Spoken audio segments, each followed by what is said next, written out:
नमस्कार दोस्तों, स्वागत है आप सभी का एग्जाम विद तेज पर। मेरा नाम है तेजिंदर सिंह और ये हमारी गृह सीरीज में सबसे पहला गृह है। सबसे पहले गृह से मतलब है बुध गृह। इस सीरीज के दौरान हम सभी गृह को धीरे धीरे कंप्लीट करेंगे, उनके बारे में विस्तृत जानकारी हासिल करेंगे और उनसे जुड़े हुए कुछ महत्वपूर्ण सवालों को हल करेंगे। वे सवाल जो कुछ परीक्षाओं में आए हुए हैं और आगामी प्रतियोगी परीक्षाओं के लिए अति महत्वपूर्ण सवाल होंगे।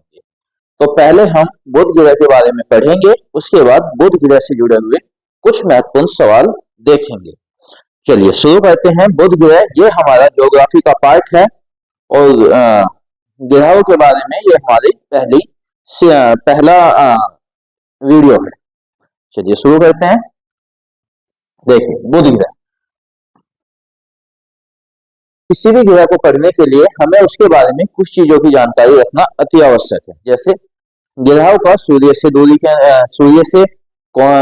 अनुसार कौन से नंबर पे आता है, आकार के अनुसार कौन से नंबर पे आता है, द्रव्यमान के अनुसार ग्रह कौन से नंबर पे आता है और घनत्व के आधार पर ग्रह कौन से नंबर पर आता है। अगर मैं ग्रहों की बात करूं, जैसा मैं आपको बता चुका हूं, हमारे सौर मंडल में 8 ग्रह हैं जिनको हम परंपरागत ग्रह बोलते हैं।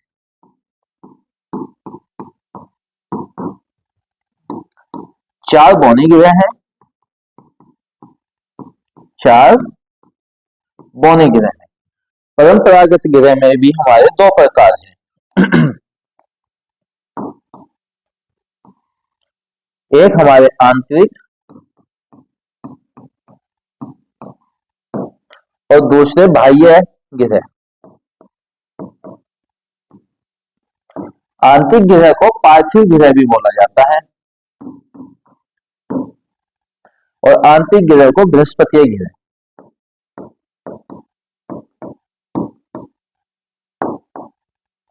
आंतरिक ग्रह में हमारे सूरज से दूरी के अनुसार 4 ग्रह आते हैं: बुध, शुक्र, पृथ्वी और मंगल। बृहस्पति ग्रह में बाद के 4 ग्रह आते हैं: बृहस्पति, शनि, अरुण, वरुण।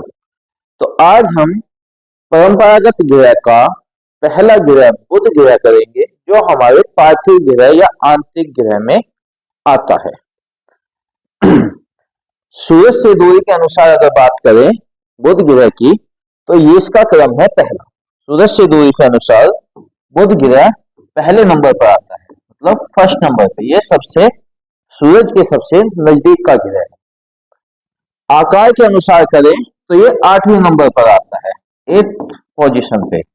इससे मतलब है कि आकार के अनुसार बुध ग्रह सबसे छोटा ग्रह है। सूरज के सबसे नजदीक का ग्रह बुध ग्रह और सूरज आकार के अनुसार सबसे छोटा ग्रह बुध ग्रह। द्रव्यमान के अनुसार भी ये 8वीं पोजीशन पे है और घनत्व के आधार पे ये 2nd पोजीशन पे है। ये सब बातें हमें पता होनी चाहिए। आगे करते हैं इसको। हाँ, जैसे पृथ्वी सूरज का चक्कर लगाती है, अपनी धुरी पर घूमती है, तो पृथ्वी का अपनी धुरी पर घूमना घूर्णन काल कहलाता है, जो लगभग 24 घंटे माना जाता है। और सूरज का चक्कर लगाने में वो 365 दिन 6 घंटे का समय लेती है। उसी के आधार पर अगर हम बुध ग्रह की बात करें, तो जहां पर पृथ्वी 24 घंटे या 1 दिन का समय लेती है, वही काम करने में बुध ग्रह 59 दिन का समय लेता है। इसको घूर्णन काल कहा जाता है। तो घूर्णन काल क्या है? घूर्णन काल मतलब बुध ग्रह का घूर्णन काल 59 दिन का होता है, 59 डेज का। परिक्रमण काल से मतलब है कि जब कोई ग्रह सूर्य का चक्कर एक निश्चित कक्षा में लगाकर वापस उसी बिंदु पर आ जाता है जहां से उसने सूरज का चक्कर लगाना शुरू किया था, वे होता है परिक्रमण काल। तो परिक्रमण काल अगर हम बुध ग्रह की बात करें तो वो है 88 दिन। सबसे नजदीक है तो सबसे कम समय में सूरज का चक्कर लगा लेता है। कितने दिन में? 88 दिन में ये सूरज का चक्कर पूरा कर लेता है। आगे करते हैं। उपग्रहों की संख्या देखो, जो हमारे ग्रह होते हैं वो सूरज की परिक्रमा करते हैं, जो उपग्रह होते हैं वो ग्रहों की परिक्रमा करते हैं। तो अगर हम बात करें उपग्रहों की बात करें तो बुध के जो उपग्रह है उनकी संख्या है 16। बुध का कोई उपग्रह नहीं है। बुध के जैसा एक ग्रह और है जिसकी जिसके कोई उपग्रह नहीं है, वो कौन सा है? शुक्र ग्रह। तो बुध और शुक्र ग्रह, इन दोनों ग्रहों के कोई उपग्रह नहीं है। आगे करिए। बुध ग्रह की सूरज से दूरी की बात करें तो ये है 5.8 करोड़ किलोमीटर। इस पॉइंट को हमें ध्यान रखना है। सूरज से कितनी दूर पे है? 5.8 करोड़ किलोमीटर। इसका मतलब ये भी है कि सूरज से सबसे नजदीकी ग्रह के बीच की दूरी 5.8 करोड़ किलोमीटर है। अगर हम बुध ग्रह के बारे में और अन्य महत्वपूर्ण तथ्यों के बारे में बात करें तो सबसे पहले है बुध ग्रह कैसा ग्रह है? चट्टानी पिंड या स्थलीय ग्रह। स्थलीय ग्रह, इससे मतलब है हमारे जो 8 परंपरागत ग्रह हैं उनमें से 4 ग्रह ही स्थलीय ग्रह हैं। वे चारों हैं जो आंतरिक ग्रह हैं या पार्थिव ग्रह हैं। ये चारों ग्रह हमारे स्थलीय ग्रह हैं। इनमें चट्टान पाई जाती है, मृदा पाई जाती है। तो बुध ग्रह हमारा स्थलीय ग्रह की श्रेणी में भी आता है। दूसरी बात है तापांतर। तापांतर से अभिप्राय है किसी ग्रह का दिन और रात का तापांतर, मतलब सबसे कम टेम्परेचर कितना था और सबसे अधिक तापमान कितना था। तो अगर तापांतर की बात करें तो इसका तापांतर लगभग 600 डिग्री मापा गया है। 600 डिग्री मापा गया है। दिन में लगभग इसका टेम्परेचर होता है 427 डिग्री सेंटीग्रेड और रात में टेम्परेचर हो जाता है -173 डिग्री सेंटीग्रेड। तो अगर हम देखें तो इस तरह से जितना हाई टेम्परेचर है, जीवन का संभव होना एक पूरी तरह से असंभव है। तो जीवन तो संभव है नहीं। तो इसके तापांतर की बात करें तो 600 डिग्री सेंटीग्रेड का तापांतर है। साथ के साथ हमें यह भी याद रखना है कि बुध ग्रह का ही तापांतर सबसे अधिक है। सभी 8 ग्रहों में बुध ग्रह का तापांतर सबसे अधिक है। आगे चलते हैं। घूर्णन दिशा। घूर्णन दिशा से अभिप्राय है कि वो किस दिशा से किस दिशा की तरफ घूमता है। जैसे हमारी पृथ्वी पश्चिम से पूर्व की तरफ घूमती है। पश्चिम से पूर्व। तो बुध ग्रह की घूर्णन दिशा भी ऐसे ही है, पश्चिम से पूर्व। मतलब जैसे हमारी पृथ्वी पर सूर्योदय पूर्व दिशा में होता है, वैसे ही बुध ग्रह पे भी सूर्योदय पूर्व दिशा में ही होता है और सूर्यास्त पश्चिम में। तो बुध ग्रह पे भी सूर्यास्त पश्चिम में, पश्चिम से पूर्व। अच्छा, ये जानना किस लिए जरूरी है?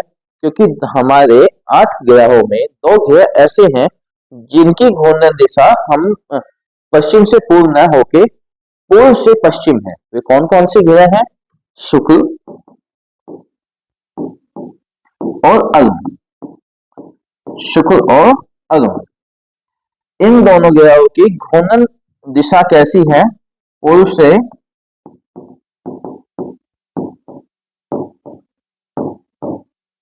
पश्चिम, अर्थात दक्षिणावर्त। इसको बोलेंगे दक्षिणावर्त। अगर हम अंग्रेजी में बात करें तो क्लॉकवाइज। कैसी है? क्लॉकवाइज। आगे चलते हैं। देखो, संबंधित मिशन की बात करें तो हर ग्रह पे कोई ना कोई मिशन भेजे जाते हैं, भेजे जाएंगे। तो उसी में बुध ग्रह पे कौन कौन से मिशन भेजे गए हैं? इसमें हम मुख्यतः 2 ही मिशनों को पढ़ेंगे। एक है मैनिनार-10 और दूसरा है मैसेंजर। मैनिनार-10 कब गया था? 3 नवंबर 1973 को, और ये 1974 में पहुंच गया था। मैनिनार-10 बुध और शुक्र दोनों ग्रहों के लिए एक ही मिशन भेजा गया था। तो इसको यार भेजा किस यान से गया था? मैनिनर 73J या मैनिनर J। इस यान से इस मिशन को भेजा गया था। दूसरा हमारा मैसेंजर है, ये कब भेजा गया था मरकरी पे? ये बुध ग्रह पे 3 अगस्त 2004 को। इन पॉइंट को अच्छे से याद रखना है, परीक्षा में अगर सवाल इनसे जुड़ा हुआ है तो उसको हम आसानी से कर पाए। अच्छा, बस बुध ग्रह के बारे में इतनी ही जानकारी मेरे हिसाब से काफी है। इससे ही क्वेश्चन आए हुए हैं। किस तरह के क्वेश्चन आते हैं उनको भी एक बार देख लेते हैं। देखो, पहला सवाल, सूर्य से दूरी के अनुसार सबसे निकट का ग्रह कौन सा है? आंसर आपके सामने है, बुध ग्रह। सौर मंडल का सबसे छोटा उपग्रह, सबसे छोटा ग्रह, उपग्रह नहीं, सबसे छोटा ग्रह कौन सा है? बुध ग्रह। जैसा मैंने बताया था, सबसे नजदीक भी है और सबसे छोटा भी है। कौन से नंबर पे आता है? आकार के अनुसार 8वें नंबर पे। तो अगर ये भी आ जाए, सौर मंडल का आकार के अनुसार 8वां ग्रह कौन सा है, तो वो भी हमारा बुध ग्रह ही होगा। घनत्व के अनुसार बुध ग्रह का क्रम कौन सा है? तो ये हमारा दूसरा। बुध ग्रह का घूर्णन काल कितना होता है? घूर्णन काल से अभिप्राय वही है कि जो हमारे यहाँ 24 घंटे होता है पृथ्वी पे, बुध ग्रह पे वो कितना होता है? वो है उनका 59 दिन। बुध ग्रह का परिक्रमण काल कितना होता है? परिक्रमण काल जो हमारे यहाँ 365 दिन 6 घंटे, वहां पे 88 दिन। जी दोस्तों, बुध ग्रह के बारे में इतनी जानकारी मेरे हिसाब से काफी है। बाकी हम इसके लिए और वीडियो बनाते रहेंगे जिसमें बुध ग्रह से जुड़े हुए सारे प्रश्न आएंगे। धन्यवाद, नमस्कार।